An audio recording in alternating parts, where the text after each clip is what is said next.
ID, call forwarding, call waiting, and call blocking.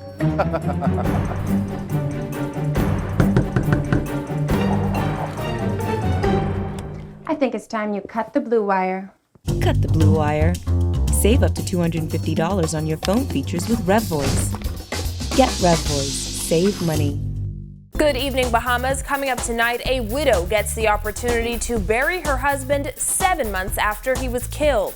The F&M leader backs a candidate for party chairman, and the Bahamas representative for the IDB weighs in on the fires at the New Providence landfill.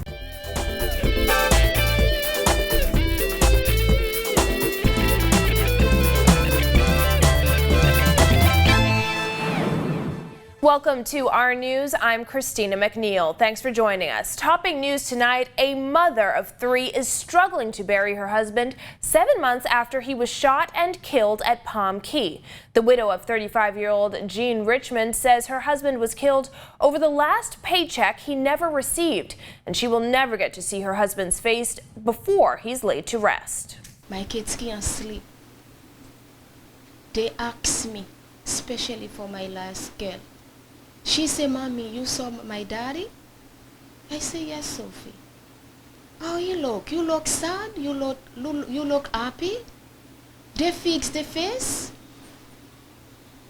It's something Richmond has difficulty explaining to her children, why they can't see their father before he's buried. Jean Richmond was killed on the morning of September 18, 2015 at Palm Key when he went to pick up his paycheck. His children sometimes went to work with him. When he gone to work, he's carry us with him sometimes.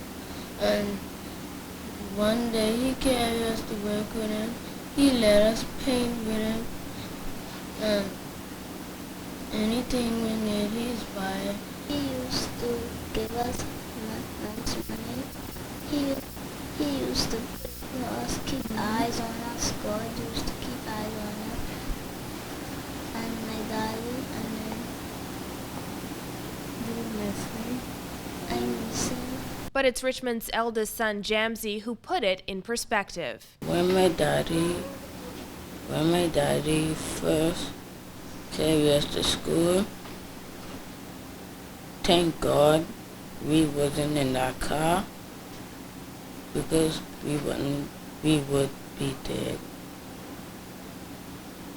Thank God, thank you God is in the sky, looking over us, watching over us, and protecting us. For 7 months, Richmond says she went back and forth with the Central Detective Unit, waiting for her husband's body to be released for burial. I don't know why, because I am Haitian, because I am foreigner, because I don't have big people in my back, or because I don't have no money.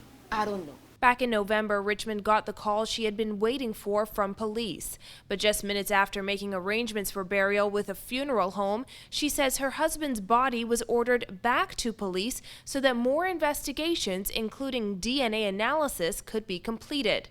At that point, she knew his body was advancing in decomposition.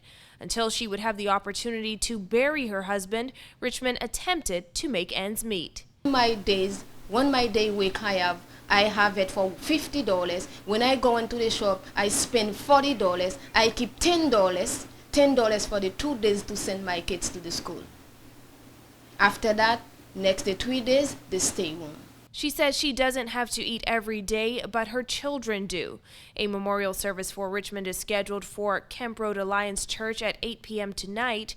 T-shirts will be on sale to help raise funds for the burial, scheduled for Saturday at 1 p.m. Well, our news reached out to head of the Central Detective Unit, Chief Superintendent Paul Roll, who says DNA tests were necessary in the case of Jean Richmond, who was shot in the head by a shotgun. Roll says DNA samples were sent off to labs in the United States. Those samples are processed on a first-come, first-served basis. But when that lab discontinued testing samples from foreign countries, Roll says Bahamian investigators sought to secure another lab in February. He says his team respects Michelle Richmond's right to complain about the length of the process.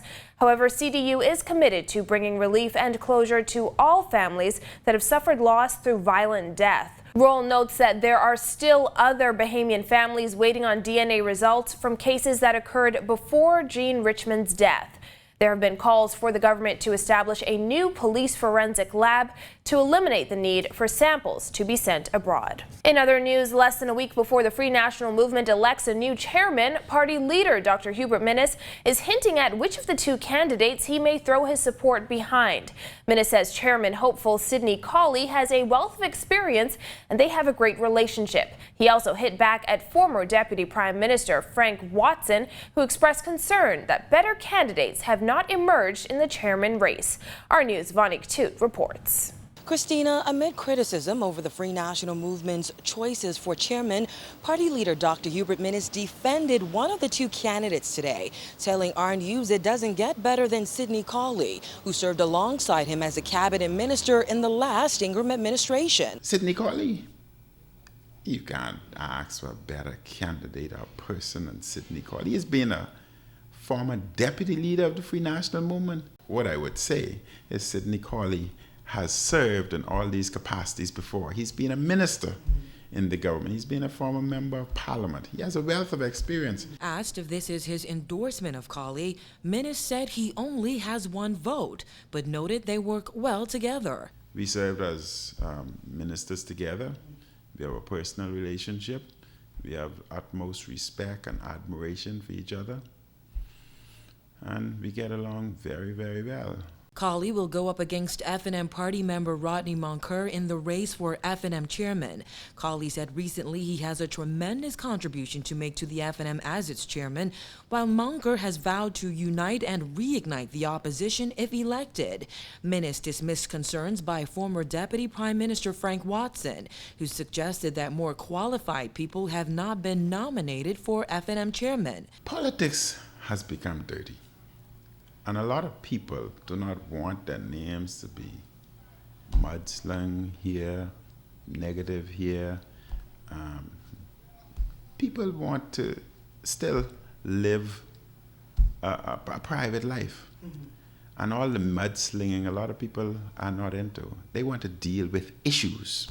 The F&M was left without a chairman after Michael Pintard resigned in March over his involvement in the controversy surrounding Lyford Key residents Peter Nygaard and Louis Bacon. Minnis says he expects great things from Pintard's replacement. My chairman has to understand that this is now the people's time. We want to listen to the people, and we want our governance to be guided by the people, not one or two individuals. And my chairman must be very personable, prepared to be interactive with not only the residents in New Providence, but throughout the Bahamas, and listen to all their concerns. And let's discuss their concerns. My chairman must be on a personal base with all the candidates. The new F&M chairman is expected to be elected during a special meeting at party headquarters next week. Reporting for R News, I'm Vonique Toot. Well, ahead of a planned protest by frustrated residents over recent fires at the New Providence landfill, the Inter-American Development Bank's Bahamas representative noted there is room for improvement when it comes to solid waste management in the country. Government borrowed $33.5 million from the IDB in 1999 for a solid waste management program. However, country rep Maria Florencia Atadimo-Hurt suggested further progress must be achieved. We all live here, we all see the good and the not so good of this beautiful island. Again, is there room for improvement in the management of solid waste in general in the Commonwealth of the Bahamas? I believe there is. And I believe that if you ask the Bahamians, those who live in Nassau and those who live in the Family Islands, they would tend to agree with this thought of mine. There is room for improvement. There is room for awareness. There is room for further education in terms of what solid waste management means, what it means if you don't do it properly, especially in an island nation. Atadimo-Hurt says while progress has been achieved in certain areas, that is not enough. But there is room for further progress to be achieved. Let me be a little bit more specific. Some of those public policy recommendations include financial sustainability of a landfill, environmental sustainability, and raising awareness and education among Bahamians on the importance of proper solid waste management. At Tadimo, Hurt said the New Providence landfill is a legacy issue. That site has been used by Bahamians and New Providence residents for a long period of time to dispose of their garbage. I understand that this precedes, it goes back decades, no? Yes. A number of decades. I also understand that the way the garbage has been disposed of, it's perhaps not the most efficient one in terms of the type of garbage that is disposed of, how it is being kept there,